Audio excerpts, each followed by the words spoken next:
sangat mari manusia lebih lincah lagi kan, bisa buat pesawat terbang dan bisa terbang dengan pesawat yang dibuatnya. Hewan tidak pernah ada peradabannya itu ya. Manusia lebih bagus, lebih tinggi kehidupannya karena pengetahuan ya. Jadi bebatuan itu dalam filsafat Islam itu hidup. Coba lihat,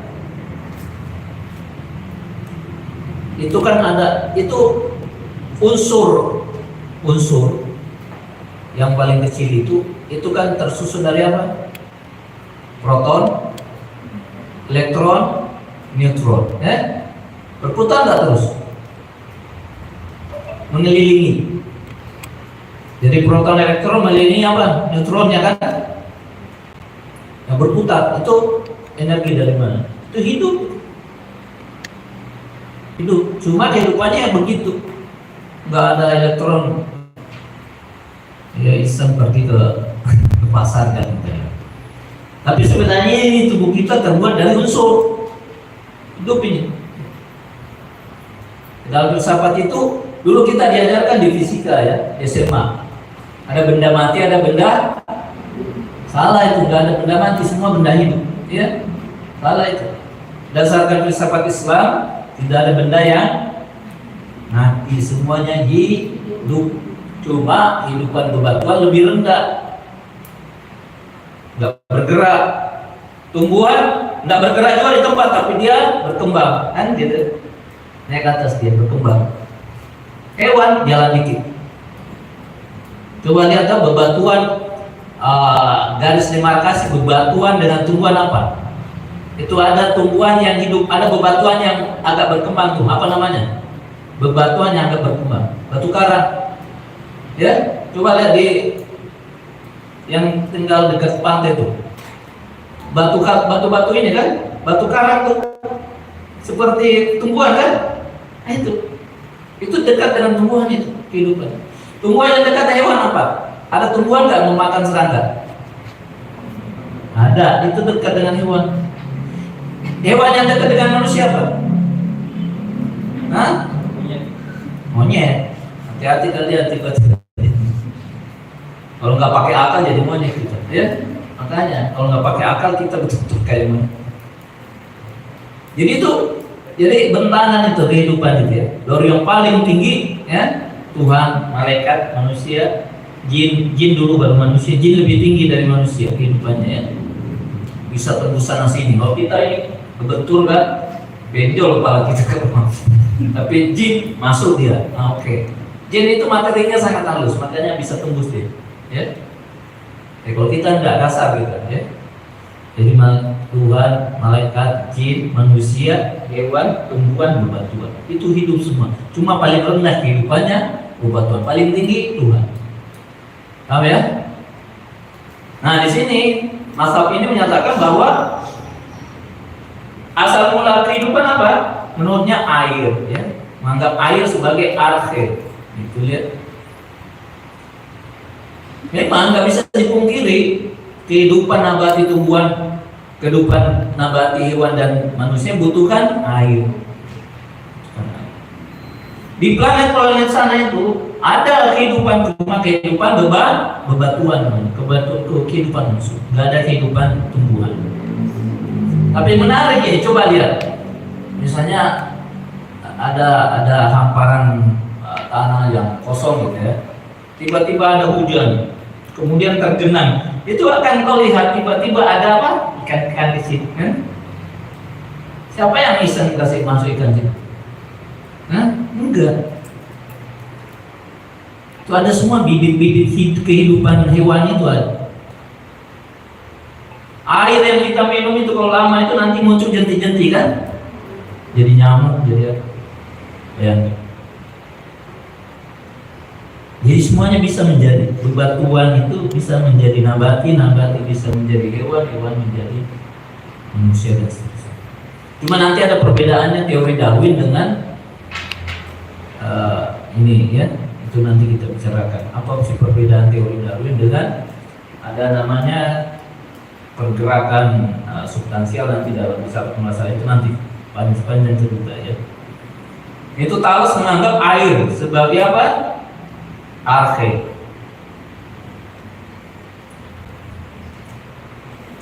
Sementara Anaximenes menganggap udara, ya. Tumbuhan butuh udara nggak? Butuh kan? Butuh. Sebagaimana tumbuhan butuh air juga butuh udara. Kita kasih air tapi kita tutup terus, mati dia. Kan? Manusia dikasih air minum dan dikasih udara, bisa nggak? Nah, Ida kalau Ida bisa dia itu. Ya, dia kasih udara, biar bisa bernapas. Ya. Nah itu. Jadi berbeda-beda di sini. Ada yang nyatakan udara sebagai asal mula kehidupan, ada yang menyatakan air. Bebatuan tidak membutuhkan air, tidak membutuhkan udara. Ya. Ini hidup semua loh ini. Ini kan tersusun. Ini kan unsur-unsur kecil ini. Tanah kan, campurannya hidup. Ini kalau misalnya lama nggak dibersihkan, dia lembab, nanti tumbuh lumut kan, ya, lumut itu nabati tumbuhan. Ya. Tiba-tiba nanti ada macam-macam tumbuh-tumbuhan. Oke, kemudian mazhab yang kedua Pitagorean, ya. Itu pendirinya Pitagores atau Pitagoras. Itu kalau belajar matematika biasa kita mengenalnya. Menganggap bahwa angka dan hubungan matematika adalah dasar dari seluruh realitas. Ya, ada kan persamaan Pitagoras. Nah, ini atau yang matematika ya.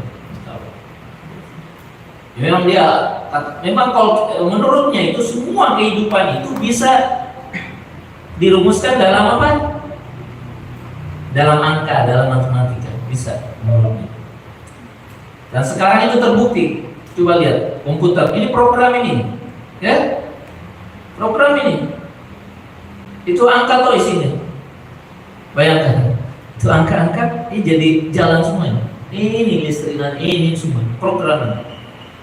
Padahal itu angka-angka kan, kita lihat yang biasa yang pernah di teknik lah, itu buat program itu, isinya angka, huruf. Bayangkan, ini bisa hidup. Kita sekarang pesawat sekarang tanpa awak ada, itu isinya program.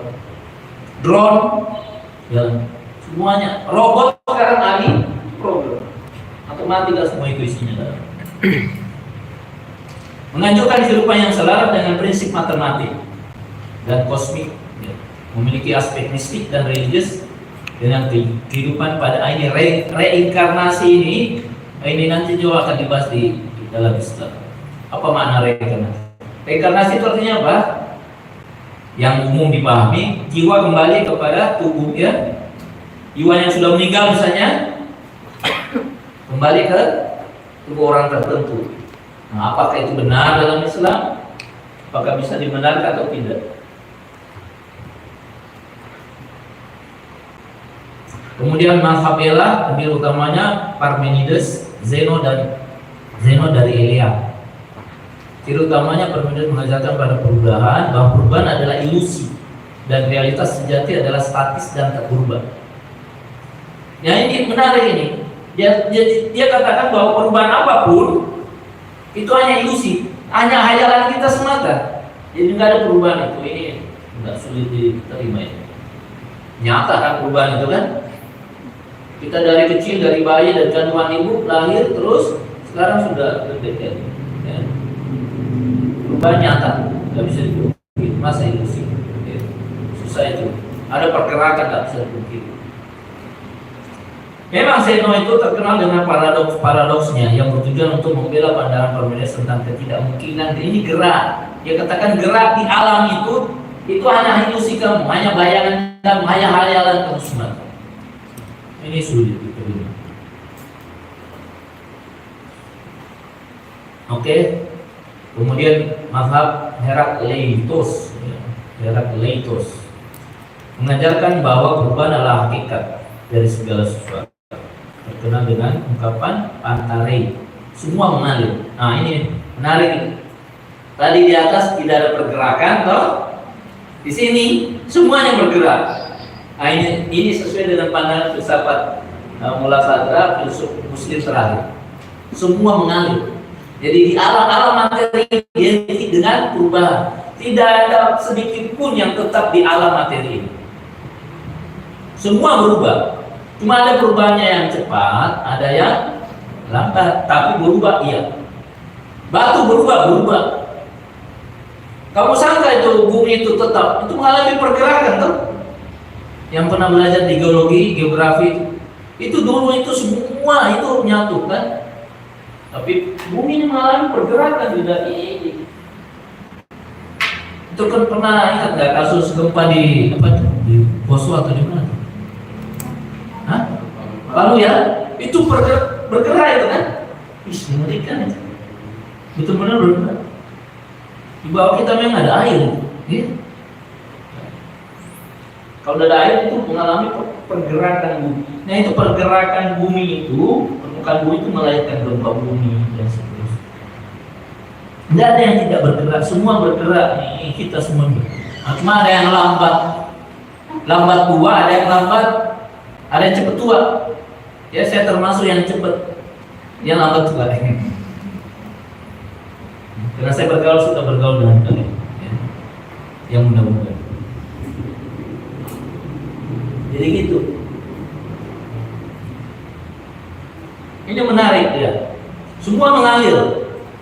Makanya dunia ini menjadi alam yang tidak layak ditempati sudah. Kenapa? Karena berubah terus kan? Berubah terus. Jadi orang yang bercita-cita ingin kekal di dunia ini orang yang tidak punya pengetahuan, tidak tahu itu. Kan fitrah kita itu suka pada apa? Kekekalan kan? Ya. Siapa yang nggak suka kekal? Hah? Suka. Kita mau kekal nggak? Karena itu tidak satupun orang suka kepada kematian. Kenapa? Karena kematian dalam pandangan orang umum itu adalah kehancuran kesempurnaan. Jadi kalau ada muslim yang suka kematian, itu karena pandangannya tentang kematian berbeda dengan pandangan umum kan? Berbeda. Orang yang suka mati, orang muslim yang mati syahid itu suka mati memang. Kenapa? Karena dia melihat ada kehidupan yang lebih tinggi setelah kematian. Kalau dia tidak percaya itu, mana mau mati? Coba, itu orang-orang ateis yang tidak percaya dengan kehidupan setelah kematian. Itu bisa dikasih uang 1 triliun, tidak mau ngapain kalau sudah mati? Tidak dimanfaatkan tuh. Stres mereka. Stres mereka. Semakin dekat kematian. Jadi pada kematian, misalnya umur mereka semakin tua, ya, itu semakin stres mereka. Sekarang mereka berupaya mencari formula bagaimana manusia hidup kekal di dunia ini. Tidak akan bisa. Terus tidak bisa. Yang bukan tempatnya ini. Jujur kan agama kata tempat kamu di mana? Di akhirat. Di sana kehidupan kekal nan abadi. Tidak ada lagi perubahan. Semuanya muda dia, dari tua. Dulu Rasulullah pernah bersabda, di surga tidak ada kaki-kaki dari nenek-nenek. Yang nenek-nenek itu pada nangis semuanya. Ya Rasulullah kenapa? Wah gimana ini? Kita dalam surga dong. Nangis semua. Ya Rasulullah, iya. Kamu kalau pindah ke akhirat kamu jadi muda kemudian masuk surga. Memang kekal hidup kekal di sana. Jadi bukan di sini salah kalau kita menyatakan mau hidup kekal. Ambil secukupnya kehidupan di sini, bawa ke alam sana. Ya, cuma nggak gimana ngambilnya, itu ada teorinya ya. Nah, memahami dunia sebagai proses yang terus berubah. Ya. Itu dalam teori fisika udah masuk nih. Ya. Fisika menyatakan semuanya benda bergerak. Karena itu semua benda itu memiliki ruang dan waktunya sendiri-sendiri. Karena tidak mungkin ada pergerakan tanpa ada waktu. Ya. Ada waktu, semua ada waktu. Beda ini. Kita ini semua punya waktu sendiri-sendiri. Bukan waktu yang matahari terbit tenggelam, enggak, bukan itu. Kita punya waktu masing-masing. Mulai dari kapan kita lahir itu mulai diukur pergerakan kita. Itulah waktu kita masing-masing. Ya.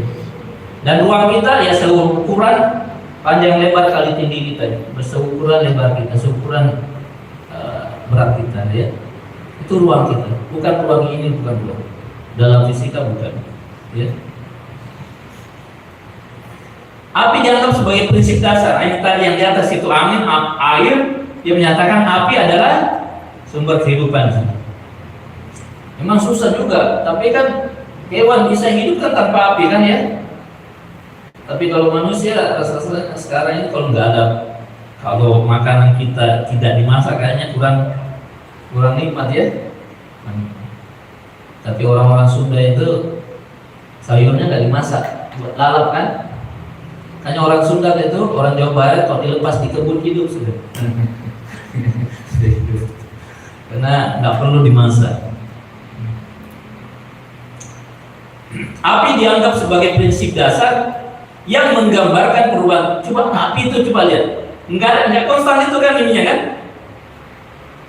Walaupun misalnya nggak ada angin, itu nggak konstan ya. Menurutnya itulah simbol perubahan, ya. Bahwa alam ini terus menerus mengalami perubahan, ya. Menarik ini. Ini mazhab Heraklitus. Ini nanti bisa jadi ini menjadi inspirasi bagi filsuf Muslim berikutnya yang menggagas tentang perubahan-perubahan yang lebih hakiki dalam materi. Kemudian mazhab atomisme, ya. Ciri utamanya apa? Menyatakan bahwa semua materi terdiri dari partikel kecil. Iya. Karena begitu. Itu di filsafat Islam dan filsafat Aristotelian itu tidak ada sepanjang dia benda itu bisa dibagi terus-menerus, tidak ada batas. Ya. Jadi kalau kita sekarang ini kan dengan mikroskop yang sangat canggih, dia bisa menemukan bahwa setiap partikel itu 3 unsur kan di dalamnya. Ada neutron, ada elektron, ada proton.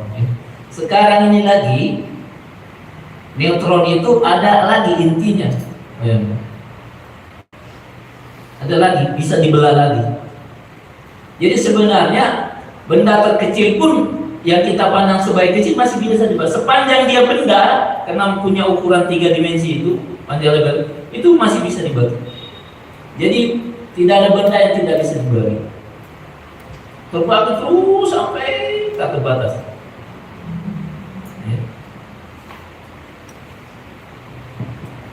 Semua materi itu maksudnya benda, ya, terdiri dari partikel kecil yang tak terpisahkan, tidak dapat dibagi lagi. Nah ini kata tidak dapat dibagi lagi yang mereka sebut sebagai atom ini sudah tidak dibenarkan, ya.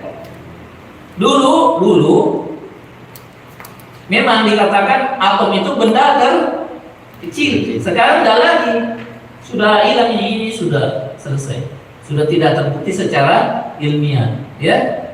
Sekarang atom bukan lagi yang terkecil. Ada lagi yang saya lupa namanya. Partikel boson itu kalau tidak salah. Partikel boson itu yang merupakan partikel yang membentuk neutron, ya. Ada lagi boson di bawahnya itu yang disebut dengan God particle. Namanya partikel Tuhan, orang barat katakan. Saking kecilnya. Itu pun sebenarnya masih ada lagi, cuma kan kemampuan mikroskop kita terbatas, gitu. Masih ada itu. Kecil, semakin kecil. Jadi ini atomisme ini sudah tidak benar, tidak terbukti secara ilmiah. Menganggap bahwa segala perubahan yang harus terjadi karena gerakan dan interaksi. Ini benar pada satu sisi, kan?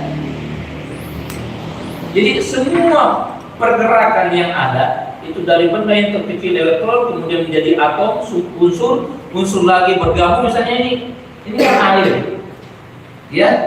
Air ini terbentuk dari apa? 2 unsur, ya, hidrogen dan hidrogen sendiri itu ada terbagi dalam 3, elektron, proton, dan neutron. Neutron lagi ada dibagi 2 lagi. Yang membentuk neutron itu terbagi 2 lagi. Ada pembentuk neutron.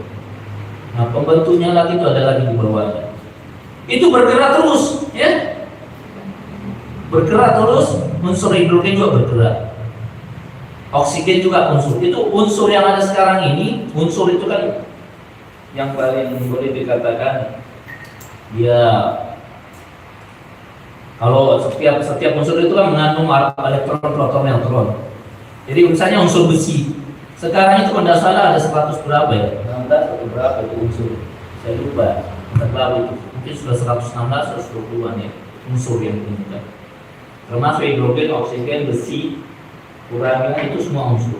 Itu kalau digabung satu sama lain itu melahirkan senyawa lain, molekul lain ya istilahnya. Sekarang itu di dalam dunia kimia semakin canggih sekarang. Jadi sekarang ini semakin ditemukan bahan-bahan yang ringan tapi kuat. Ringan sekali tapi kuat. Lebih kuat daripada besi dan sebagainya. Itu yang dipakai di dalam misalnya pembuatan pesawat ya. Ringan tapi kuat. Sekarang juga ditemukan lagi luar biasa sekarang perkembangan di dalam industri kimia ya, luar biasa. Kalau ikuti itu luar biasa. Sekarang ditemukan lagi itu ada benda, ada apa ya, tirai. Kalau kita itu mungkin pernah lihat di Facebook. Itu nggak kelihatan orangnya. Semakin canggih lah. Ya. Dia semuanya itu bergantung pada nanti pemikiran manusia untuk menemukan unsur. Itu senantiasa dilakukan uji percobaan terus menerus, betul. Ini unsur kalau ketemu ini jadinya apa? Ini unsur kalau ketemu ini dikawinkan terus itu unsur-unsur itu. Yang menarik. Nah itu luar biasa. Mengapa segala perubahan di masa terjadi karena gerakan interaksi atom-atom ini dalam kekosongan. Itu maksudnya kekosongan di sini apa maknanya? Tidak paham ya. Tapi tidak ada kekosongan sebenarnya dalam semua ada ini, ada realitas. Kemudian mazhab sofisme. Nah ini Pythagoras, Protagoras yang Gorgias itu terkenal mengatakan manusia adalah ukuran segala sesuatu yang menunjukkan relativisme kebenaran dan moral. Ini mazhab relativisme di sini nanti muncul ya. Bahwa segala sesuatu itu tergantung sudut pandang setiap manusia. Jadi tidak ada kebenaran mutlak. Ini akarnya dari sini. Jadi apa yang kamu pahami benar menurut kamu. Bisa jadi menurut saya salah. Tapi tidak ada kebenaran mutlak, semua relatif. Nilai juga nanti sini masa pluralisme ya. Bahwa semuanya itu benar menurut dirinya masing-masing. Itu relativisme. Cuma problemnya itu saya pernah menulis, kalau semua pandangan relatif tidak ada yang mutlak, itu sulit itu. Saya melakukan gerakan terorisme, kalian tidak boleh menyalahkan toh? Karena menurut saya terorisme bagi saya adalah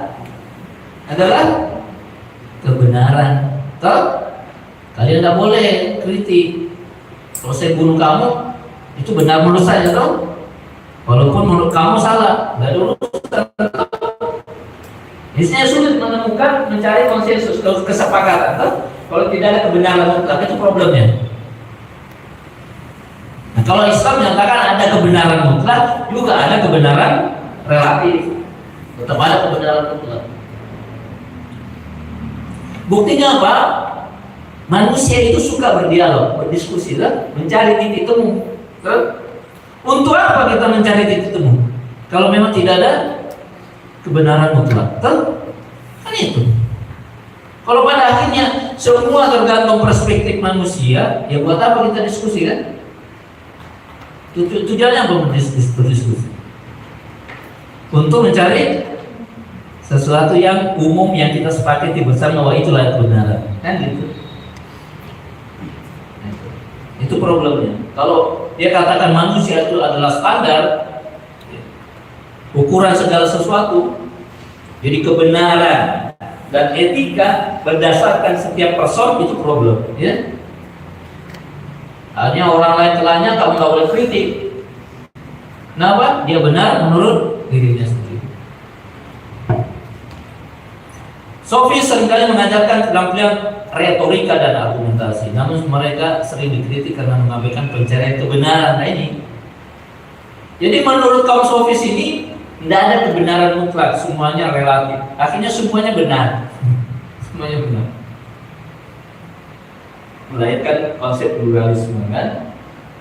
Semua keyakinan benar. Melahirkan konsep relativisme.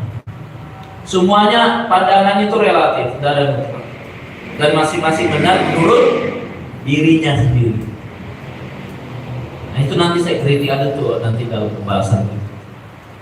Kemudian mazhab Platonisme, pendirinya Plato menekankan pada realitas ide atau bentuk abadi dan tidak berubah yang berada di dunia non. Jadi Plato ini menekankan ada dua alam, ya. Ada alam akal yang mereka sebut sebagai apa? Alam ide atau alam bentuk.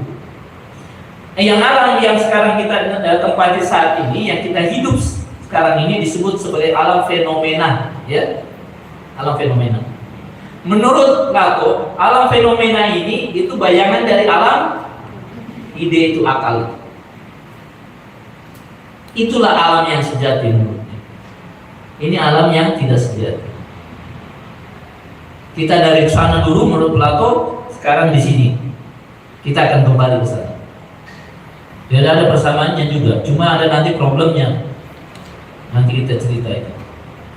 Mengembangkan teori tentang dunia ide ini, dunia ide yang jadi kalau nanti kalau ada orang cerita tentang dunia ide, apa maksudnya dunia ide itu ide dari Plato itu ya, pikiran Plato bahwa ada yang disebut dengan dunia ide. Maksudnya apa dunia ide? Seluruh pengetahuan manusia dari sana. Ya, seluruh pengetahuan manusia yang kamu dapatkan itu dari sana. Yang pernah kalian hidup di sana, menyaksikan semuanya itu, setelah turun ke bumi ini lupa. Jadi menurut Plato, mencari pengetahuan di alam fenomena ini tidak lain upaya mengingat kembali apa yang pernah kita ketahui dulu. Itu ada problemnya juga ya. Nanti kita cerita. Yang penting dulu pahami dulu setiap mazhab apa maunya, apa inti pemikirannya kan gitu. Kritikan nanti. Ya, tidak nanti. Kemudian yang ini sementara dunia fisik dia sementara dunia fisik, dunia materi adalah bayangan atau refleksi yang kurang sempurna. Kenapa? Karena dari sana. Bayangan itu kan senantiasa tidak sempurna kan? Coba bayanganmu dengan kamu, mana yang sempurna? Kamu atau bayangan kamu? Hah? Kalau tidak bayangannya yang sempurna. Masya Allah. Barakallah. Dua-dua mana?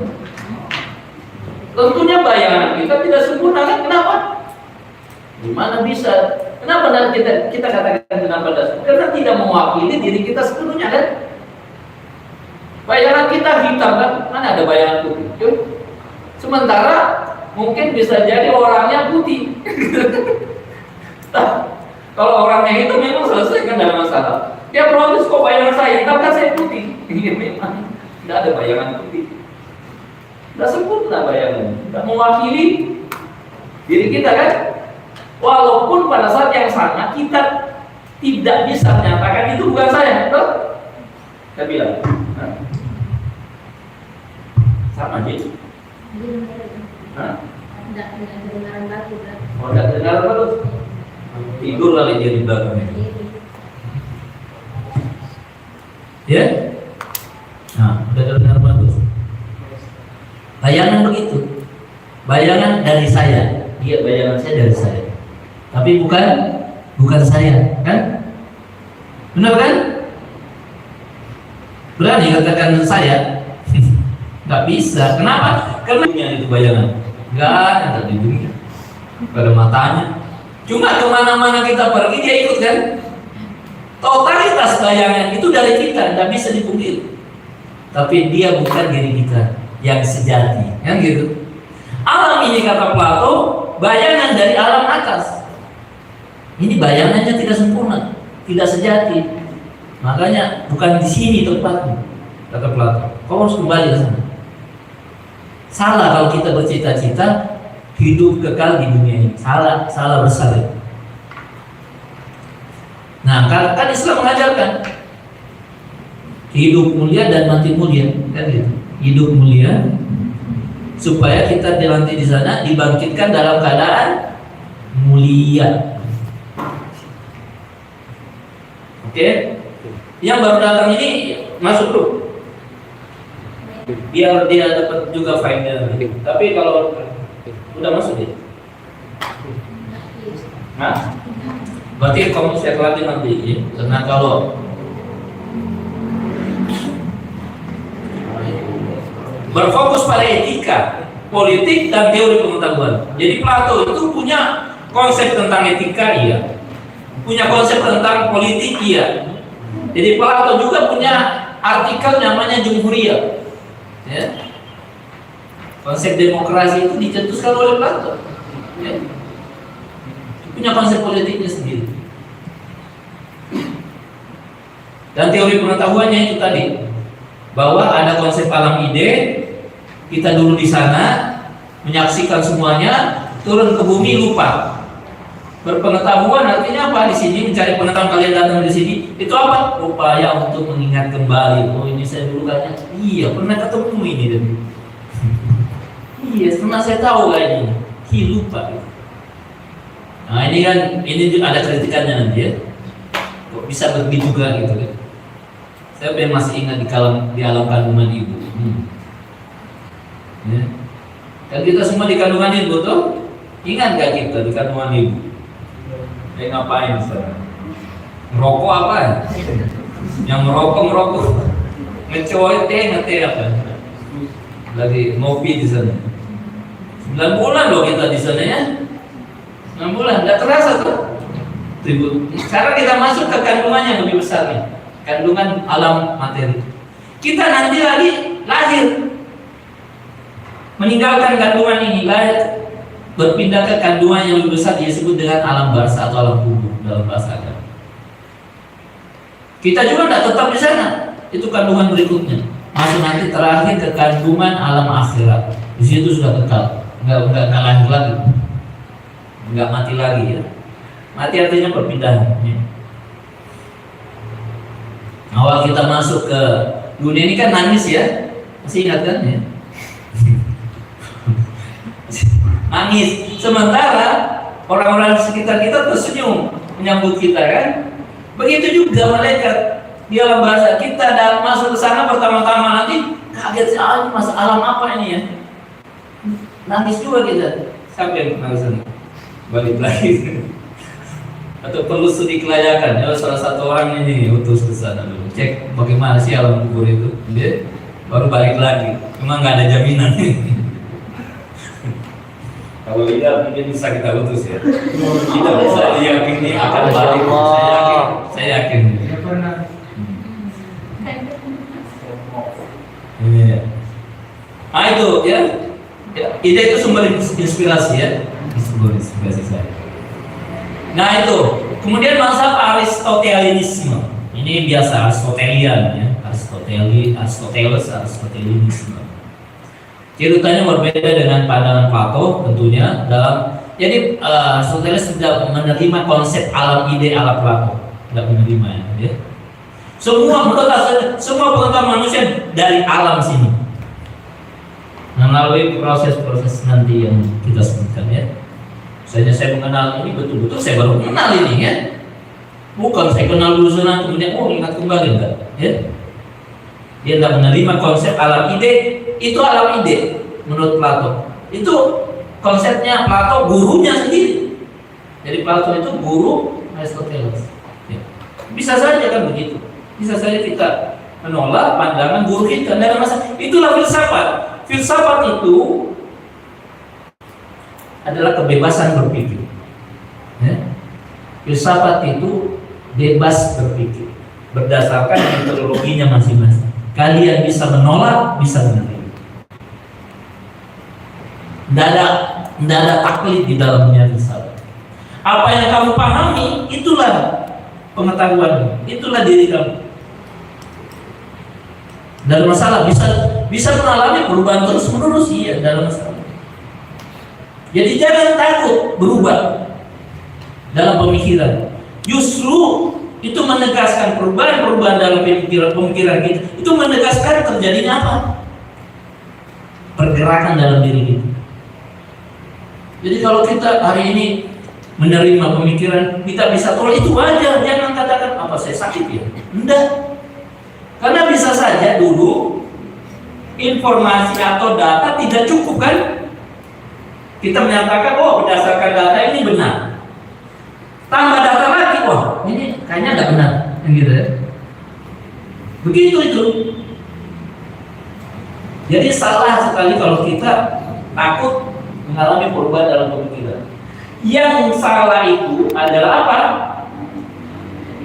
Kalau kita berubah tapi tidak punya dasar yang kuat. Kenapa kamu berubah pemikirannya? Apa punya argumentasi yang lebih kuat? Tidak.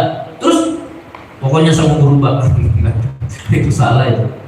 Ini kenapa saya berubah, ini dasarnya. Oh, itu di dalam dunia sains begitu. Dalam filsafat juga bisa terjadi. Itu biasa. Filsuf satu menolak pemikiran filsuf yang lain. Ada yang menerima, ada yang menolak, ada yang menafikan, ada yang menegas. Itu biasa. Tapi intinya apa? Argumentasinya apa? Itu intinya.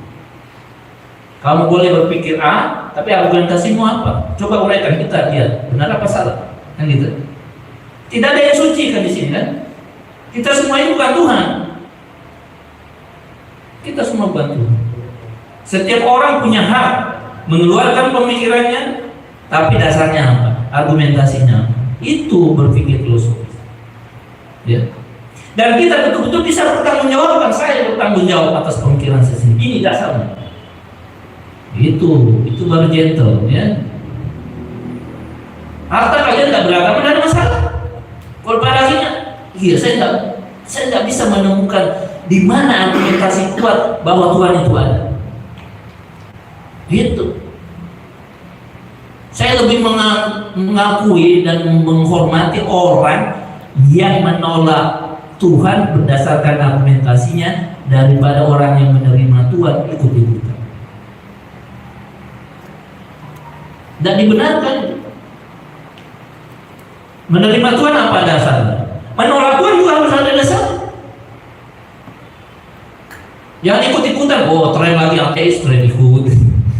Tren beragam ikut. Iya. Kayak busa, kayak buih di lautan kan? Kemana kecenderungan manusia itu? Nah, manusia itu harus punya prinsip dalamnya. Prinsip ini harus rasional, argumentatif. Itulah manusia, karena kita punya akal. Kita ini bukan hewan, bukan kambingnya ke sana sih. Kita ini punya akal. Akal itu adalah hakikat manusia. Itulah kedirian kita yang sebenarnya. Siapa kita? Apa yang dipahami oleh akal kita? Apa yang kita ketahui, apa yang kita argumentasikan, itulah diri kita yang sebenarnya. Nah, oke. Ciri utamanya berbeda. Aristoteles menekankan realitas benda-benda fisik. Jadi menurut Aristoteles ini bukan bayangan, ini nyata ini. Dari sini muncul pengetahuan dan dari sini awal pengetahuan. Bukan dari alam ide, bukan kita lupa kemudian enggak. Jadi nanti filsuf Muslim itu bagaimana memadukan itu konsepnya Plato dengan konsepnya Aristoteles. Itu cantik itu memadukannya.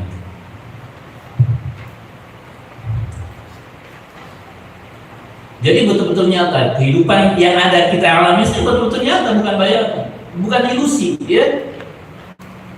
Mengembangkan teori tentang substansi dan aksiden. Itu kalau teori substansi dan aksiden tidak ada di Plato. Bahwa substansi itu ada 5, gitu kan? Aksidennya itu ada 9. Ya totalnya 14 ya. Itu nanti apa saja. Kemudian konsep tentang sebab akibat, kausalitas. Prinsip kausalitas itu sangat kental di dalam pemikiran Aristoteles. Bahwa manusia bisa mengetahui sesuatu apabila dia mengetahui sebabnya. Itu menarik. Ada dia nanti konsepnya itu ada 4 sebab yang harus diketahui oleh manusia. Setiap realitas ini, setiap realitas, setiap benda, setiap apa saja yang kulihat itu niscaya punya 4 sebab. Yang kalau kita tahu 4 sebabnya itu kita mengetahui sesuatu. Jadi pengetahuan menurut Aristoteles adalah pengetahuan tentang 4 sebab. Oke, itu nanti rinciannya. Kita hanya cerita dulu, ini kan inti pemikirannya. Mengajarkan pentingnya pengamatan empiris. Nah, jadi menurut Aristoteles, indera lahiriah kita ini itu juga alat dan sumber pengetahuan, tidak bisa kita abaikan. Makanya observasi empiris itu kita menyaksikan, mengamati, meneliti itu penting untuk meraih. Cuma nanti kan ada problemnya, kaum empiris menyatakan satu-satunya sumber dan alat pengetahuan manusia indera lahir, itu kan problem kan?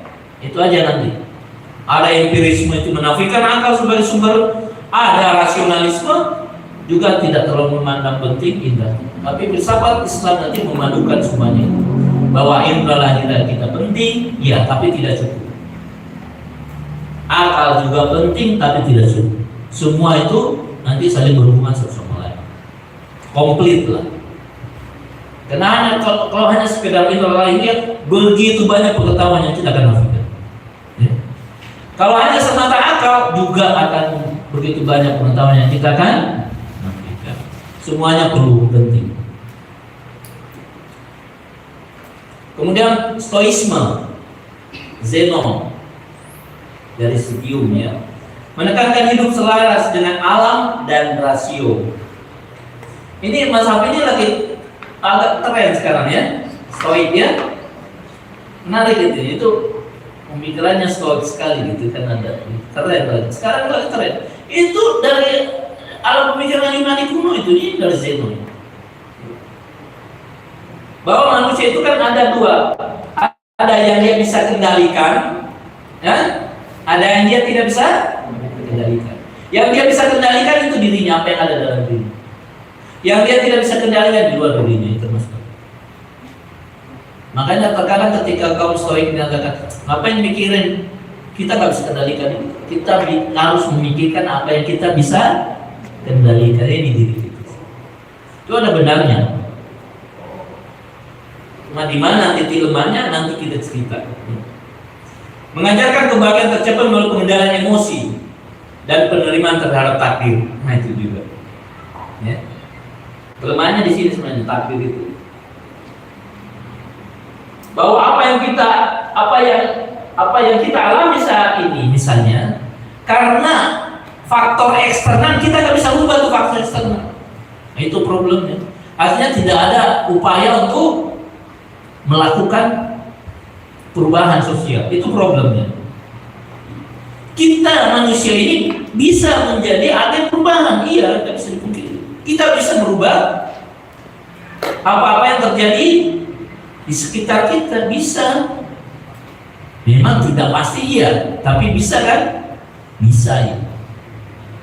Gak bisa kita menerima takdir begitu saja, bahwa kita tertindas, sudah terimakan yang tertindas itu. Dan bisa harus bangkit. Itu nanti di situ problemnya. Jadi cenderungan orang-orang stoik itu menerima apa adanya, dipukul kepalanya. Yes. Itu nggak bisa lagi orang-orang yang bisa mengubah dunia kalau stoik semuanya. Iya, dia mengendalikan emosi, bagus. Kita ini tertindas. Bagaimana kita bahagia dalam ketertindasan kita? Itu parah kan? Iya, memang kita harus, dari satu sisi kita bisa mengendalikan emosi, harus, itu penting. Tapi kita juga tidak boleh menerima ketertindasan kan? Sepanjang kita bisa ubah-ubah, jangan terima. Nah, cenderung orang-orang stoik itu berupaya mengadaptasi dirinya terhadap realitas. Kalau tertindas, bagaimana bahagia dalam ketertindasan? Kalau terzalimi, bagaimana bahagia dalam? Nah, itu problemnya, salah satu ya. Tapi penekanan pada pengendalian emosi itu positif, bagus itu. Kalau kita tertindas, jangan mencang-mencang, tenang saja, tapi dendam dulu. Kan tidak mau terima kan? Masa kita oke miskin kalau itu pilihan oke. Ini kan kita dimiskinkan, terima nggak? Lawan. Loh kemerdekaan kan gitu. Dulu kalau orang tua kita nerima Pak, dulu orang tua kita dulu alirannya stoik, penjajahan abadi. Ya. Hari ini tadi tidak kita merayakan kemerdekaan. Ya. Kalau seluruhnya stoik. Kan tidak kan? Bangkit melawan dengan apa yang kita miliki. Bambu kunci oke. Ya. Dan misalnya. Bayangkan. Orang-orang tua kita tuh. Jangan generasi sekarang generasi stoik. Iya ada benarnya, oke. Ada juga lemahnya. Ya harus dipelajari semua itu, ya. Jadi pemikiran stoik itu sudah pemikiran masa lampau. Jadi sebenarnya pemikiran-pemikiran saat itu akarnya semua ada, ya. Di masa lampau nggak bisa dipungkiri. Cuma ada dalam bentuk pakaian yang baru, dalam diksi-diksi yang baru. Kemudian epikureanisme, epikur, ya, epikurus ini juga menarik. Ada problemnya, ada positif negatifnya. Menekankan pencapaian melalui pencarian kenikmatan. Di sini ini epikurus nih, epikureanisme. Itu problemnya apa? Apa saja yang memberikan kenikmatan pada manusia dengan tidak melihat efek positif negatifnya dikejar. Itu ada yang ekstrim seperti itu. Makanya seksualitas menjadi ekstrim, narkoba menjadi ekstrim semua. Itu problemnya, ya. Tidak ada batas-batasnya. Kenapa? Yang dia cari kenikmatan. Bukan kebenaran, beda kan? Oh ini nikmat. Bagaimana kita supaya terus-menerus mendapatkan kenikmatan itu? Dengan tidak melihat apa problemnya. Sekarang berapa? Oh 10 menit lagi. Itu ini kebebasan dari rasa sakit dan gangguan. Menganjurkan kehidupan sederhana dan pengetahuan untuk menghindari ketakutan dalam dewa-dewa dan kematian. Ini biasa melahirkan orang-orang yang juga cenderung kepada ateisme. Ini aliran ini, ya. Berdasarkan teori atomis, jadi menurutnya segala sesuatu itu dari atom itu asal mulanya. Ini sebenarnya kan aliran itu, ya. Bahwa materi ini dibangun oleh atom-atom. Asal muasal kehidupan itu atom. Iya betul dari satu sisi, tapi kalau itu menjadi ini kan sebenarnya lahirnya konsep materialisme juga dari sini, ya. Bahwa materi itu adalah tanda kutip Tuhan, materi. Kemudian masa skeptisisme, ini juga sekarang biasa orang anggap, ya. Itu Pirlo dari Ellis, menekankan keraguan terhadap kemungkinan pencapaian pengetahuan yang pasti. Ini skeptis. Ini ada negatifnya, ada positifnya, ya. Negatifnya apa?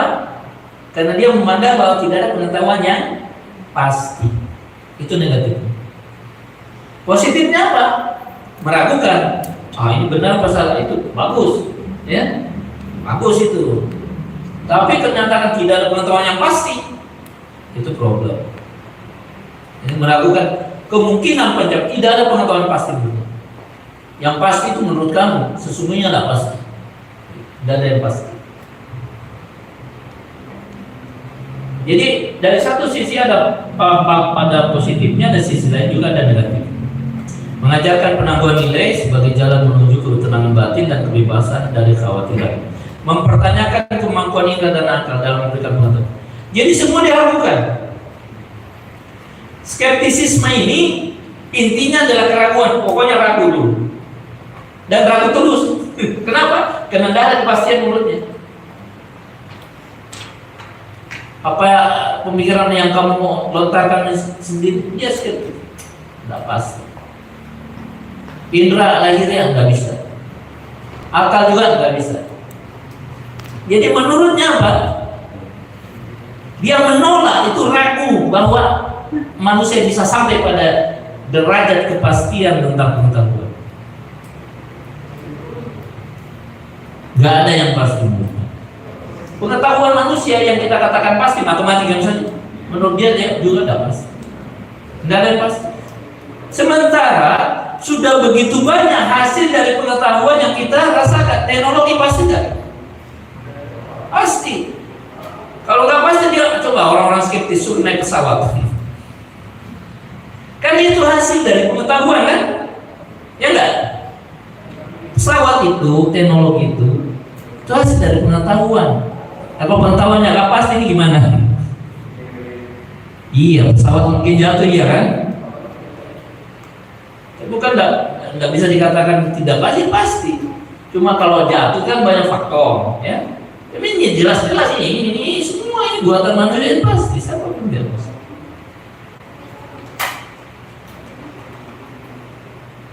Karena kalau tidak pasti tidak menghasilkan apa-apa kan?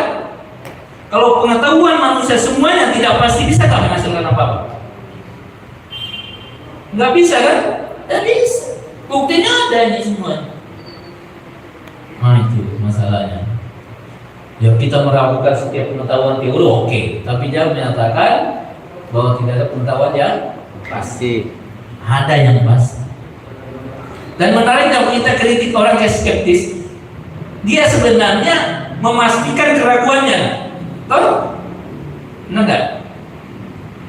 Kalau dia katakan tidak ada yang pasti di dunia ini, sementara yang dia katakan semuanya itu pasti, semua itu diragukan, dia yakin nggak akan itu?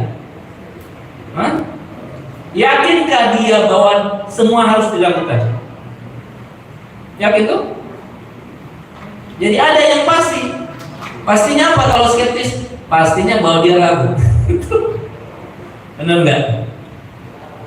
Coba tanya orang skeptis, kamu pasti ragu nggak? Iya. Loh, itu ada kepastian. Keraguannya pasti kan? Kamu paham nggak? Kalau semuanya nggak pasti, bagaimana dia mau melakukan semuanya kan? Jadi pasti ada yang pasti. Salah satunya adalah keraguannya. Oke, itu aja bikin. Kita lanjutkan nanti. Mungkin sesi saya mungkin yang kedua nanti. Jadi Sabtu minggu depan itu kelas saya insya Allah dimulai jam 9. Yang kelas awal mungkin Pak Pendeta ya, karena saya agak telat biasa datang. Jadi kalau jam 9 pas bisa.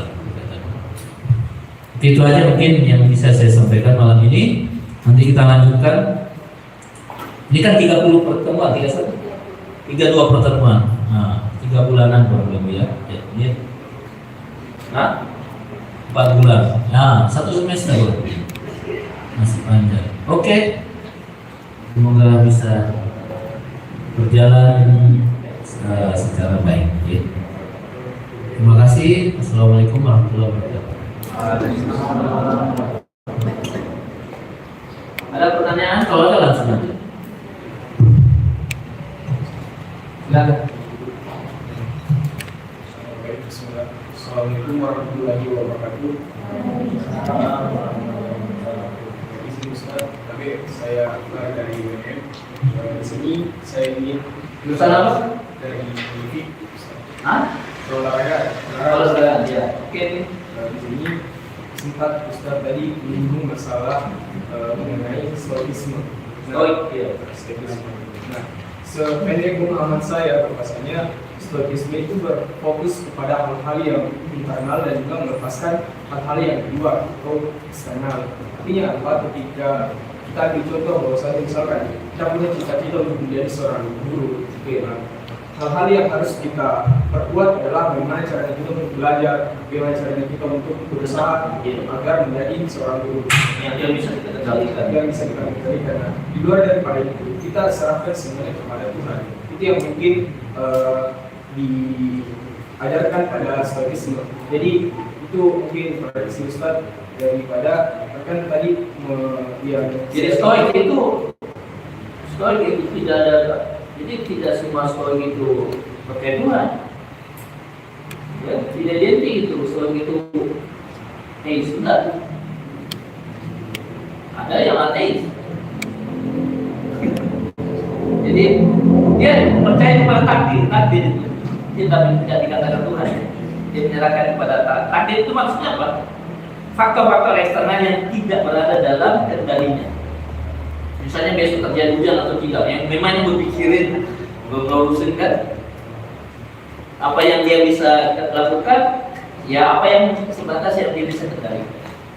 Itu tidak identik. Memang ada seorang yang stoik juga teis, ya. Ada yang ateis. Oke, terus lanjut lagi pada masalah yang platonisme, salah satu yang ditekankan bahwasanya ada ide dan juga realitas. Platonisme, Ya, Plato, menganggap bahwa sebuah proses yang kemudian terjadi pada itu adalah proses pengulangan. Itu yang kemudian pernah kita rasakan sebelumnya, bukan sebelumnya, lalu kemudian di alam ini kita mulai kembali mengingat kembali. Nah, seperti yang saya ketahui juga bahwasanya di dalam Islam itu menganggap bahwa kita sudah dituliskan di Lauhul Mahfuz atas segala sesuatu yang Nah itu apa setara dengan itu? Ya. Jadi pertanyaan saya Ustaz, bagaimana menurut pandangan Ustaz terkait dengan hal tersebut? Jadi nanti kita sebenarnya masuk dalam mencoba menganalisa pemikiran Plato. Ini hanya penjabaran dulu. Nanti ada kritikannya. Termasuk kritikannya ke Plato, apakah pribadi ini yang pernah hidup di sana? Kan bukan. Apakah setiap pribadi ini? Iya, ada jiwa universal, ada realitas sana, tapi kan pikiran Plato ini setiap jiwa-jiwa ini pernah hidup di sana. Salahnya sih. Yang pernah menyaksikan seluruh realitas di sana yang lebih tinggi, turun ke bumi, ketemu dengan badan, masuk ke kerangkeng badan, sel badan, jadi lupa. Jadi berupaya mencari pengetahuan di sini tidak lain adalah upaya mengingat kembali apa-apa yang pernah kita ketahui di alam sana waktu kita hidup. Ini problem. Apakah betul jiwa pribadi di sana? Nah itu kan dikritik nanti. Itu. Nah persoalan Lauhul Mahfuz iya ada, bahwa Tuhan mengetahui, iya, tapi pengetahuan Tuhan bukankah yang kita saksikan dulu. Jadi mencoba menyamakan itu jadi problem. Cuma nanti ada pembahasan.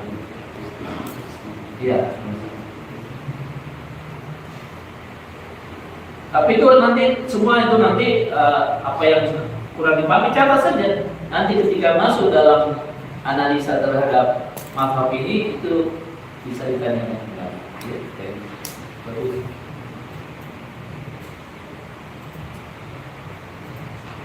Oke. Gak ada lagi? Kan jam berapa? Dan? Apa itu berapa? Oh. Ya, Pak itu udah datang ya. Jadi terakhir, insya Allah kita akan melanjutkan nanti pada Sabtu depan. Insya Allah materi saya mulai jam 9 ya. Biar Pak mencoba di awal, jadi saya oke. Ya kita tutup. Assalamualaikum.